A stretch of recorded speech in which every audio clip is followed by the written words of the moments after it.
ప్రజాప్రభుత్వ రెండేళ్ల పాలనపైన విడుదల కాబోతున్న ప్రోగ్రెస్ రిపోర్ట్లు కేవలం ప్రభుత్వ విజయాల పుస్తకాలేనా, లేక మంత్రులు, ఎమ్మెల్యేలు, అధికారుల పనితీరుకు కూడా రిపోర్టు కార్డుగా మారబోతున్నాయా? రెండేళ్ల క్రితం శ్వేతపత్రాలతోటి గత ప్రభుత్వ వైఫల్యాలను ఎత్తి చూపిన చంద్రబాబు ఇప్పుడు ప్రోగ్రెస్ రిపోర్ట్లతో తమ పాలనా ఫలితాలను ప్రజల ముందుంచేందుకు సిద్ధమవుతున్నారు. అయితే ఈ నివేదికల్లో కేవలం గణాంకాలే కనిపిస్తాయా, లేక ప్రభుత్వ వ్యవస్థలో ఎవరి పనితీరు ఎలా ఉందనే సంకేతాలు కూడా ఉంటాయా? కేంద్రం నుంచి నిధుల సాధనలో ప్రభుత్వం ఎంతవరకు సక్సెస్ అయింది? ప్రజాప్రతినిధులు, అధికారులు క్షేత్రస్థాయిలో ఎంతవరకు ఫలితాలు చూపగలరు? ఇప్పుడు ఇవే అంశాలు పొలిటికల్ సర్కిల్స్లో హాట్ టాపిక్గా నిలుస్తున్నాయి.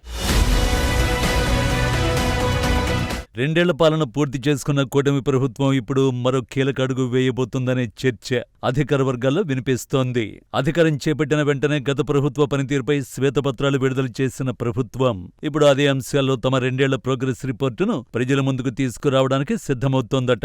అయితే ఈ నివేదికలు కేవలం ప్రభుత్వ విజయాలను చెప్పే పత్రాలుగానే కాకుండా మంత్రులు, ఎమ్మెల్యేలు, అధికారుల పనితీరుకు కూడా ఒక రకంగా మార్కుల పట్టికగా మారే అవకాశం ఉందనే చర్చ రాజకీయ వర్గాల్లో ఆసక్తికరంగా మారింది. అయితే ఈ ప్రోగ్రెస్ రిపోర్టులు విడుదలైన తర్వాత కేవలం ప్రభుత్వ పనితీరు మాత్రమే కాదు, శాఖల వారీగా మంత్రుల పనితీరుపై కూడా చర్చ మొదలయ్యే అవకాశం ఉందని రాజకీయ పరిశీలకులు భావిస్తున్నారు. 2024లో అధికారం చేపట్టిన వెంటనే రాష్ట్ర ఆర్థిక పరిస్థితి, అమరావతి, పోలవరం, విద్యుత్, శాంతి భద్రతలు, మైనింగ్, ఎక్సైజ్ రంగాలపై ప్రభుత్వం శ్వేతపత్రాలను కూటమి ప్రభుత్వం విడుదల చేసింది. అప్పట్లో గత ప్రభుత్వ వైఫల్యాలపై దృష్టి పెట్టిన ప్రభుత్వం ఇప్పుడు అదే అంశాల్లో సాధించిన పురోగతిని ప్రజల ముందు ఉంచేందుకు సిద్ధమవుతోంది. అయితే ఈ ప్రోగ్రెస్ రిపోర్టులు కేవలం శాఖల విజయాలను మాత్రమే చూపించవు. ఏ శాఖ లక్ష్యాలు చేరుకుంది, ఏ శాఖలో ఇంకా సవాళ్లు కొనసాగుతున్నాయి అనే చర్చకు కూడా ఇవి వేదికగా మారే అవకాశం కనిపిస్తోందని అధికార వర్గాల్లో చర్చ మొదలైందట.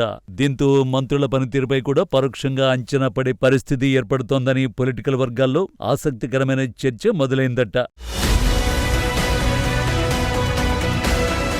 రెండేళ్ల పాలనలో కొందరు మంత్రులు తమ శాఖలు దూకుడుగా పనిచేశారనే అభిప్రాయం అధికార వర్గాల్లో వినిపిస్తోందట.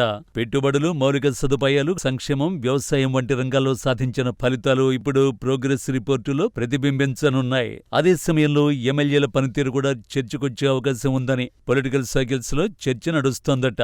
ప్రభుత్వ పథకాలను ప్రజల్లోకి తీసుకువెళ్లడంలో ఎవరు సక్సెస్ అయ్యారు, క్షేత్రస్థాయిలో పార్టీ ప్రభుత్వానికి ఎవరు బలంగా నిలిచారు అనే అంశాలు కూడా అధికార పార్టీ అంతర్గత చర్చల్లో కీలకంగా మారుతున్నాయని సమాచారం.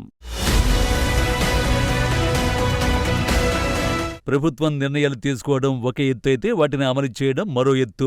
రెండేళ్లలో అధికార యంత్రాంగం పనితీరు ఎలా ఉంది, పరిపాలనా సంస్కరణలు ఎంతవరకు ఫలితాలనిచ్చాయి, ప్రజలకు సేవలందించడంలో అధికారులు ఎంత సమర్థంగా వ్యవహరించారు అనే అంశాలు కూడా ఈ నివేదికలో ప్రతిఫలించే అవకాశం ఉందట. ప్రత్యేకంగా గవర్నెన్స్ రిపోర్టులో డిజిటల్ సేవలు, పారదర్శకత, స్పందన కార్యక్రమాలు, పరిపాలనా సంస్కరణలకు ప్రాధాన్యం దక్కే అవకాశం ఉందని అధికారులు చెబుతున్నారు. ప్రభుత్వ లక్ష్యాలను క్షేత్రస్థాయిలో అమలు చేయడంలో కలెక్టర్లు, శాఖల ఉన్నతాధికారులు, ఫీల్డ్ స్థాయి యంత్రాంగం పాత్ర ఎంత మేర ఉందనే విషయాన్ని కూడా ప్రభుత్వం హైలైట్ చేసే అవకాశం కనిపిస్తోందట. విధానాల రూపకల్పన కంటే వాటి అమలే ప్రభుత్వ విజయాన్ని నిర్ణయిస్తుందనే భావన అధికార వర్గాల్లో వ్యక్తమవుతోందని సమాచారం. మరోవైపు కేంద్రంతో సత్సంబంధాలను ప్రభుత్వం ప్రధాన బలంగా ప్రస్తావిస్తోంది. పోలవరం, అమరావతి, జాతీయ రహదారులు, పారిశ్రామిక ప్రాజెక్టులు, కేంద్ర నిధుల సాధన వంటి అంశాలను ప్రభుత్వం ప్రత్యేకంగా హైలైట్ చేయనుందట.